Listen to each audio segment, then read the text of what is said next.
gyvenime asmenybė reikalinga. Nesvarbu, lyja ar sninga, tegul jis nepasiduoda, tegul jis kasa kitiem ten duobę, bet ne savo ir ne saviem, o kitiem. Tie, kurie sustoja, arba kur per daug loja, arba tie, kurie vartoja ir galvoja, kad galo nėra. Bet pasirodo jis yra, kai tu vieną kartą atsikelsi ir būsi kažkokio jo psichiatriniai, kaip patikin ir sakė. Atrodo, kad pas jį ten buvo prisiūta blakė, nes viską matė. Ir jis tada pizdaką man išrašė, kad tipo aš čia pasikėlęs, nors iš juodų dienų atėjęs, tipo kad aš čia nieko neturėjęs, bet tai tiesa.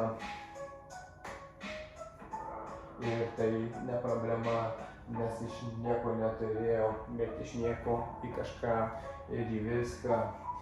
Tu galėsi įsirašyti mano dainą į diską. Aš toliau repuosiu, nes šitas bitas dar tik prasideda arba jau baiginėjas. Jie ten atrodo, kad nusirenginėja.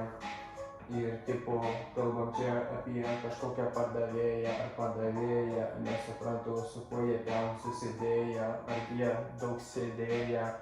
Nes atrodo iš jų tatuškių, kad jie neprastai ten atsidėję, bet atrodo, kad gyvenime jie gerų dienų turėję, nes kažkaip jie čia biškį raganėja, reikės juos suleist atgal į būdą, ten kuriem ir vieta,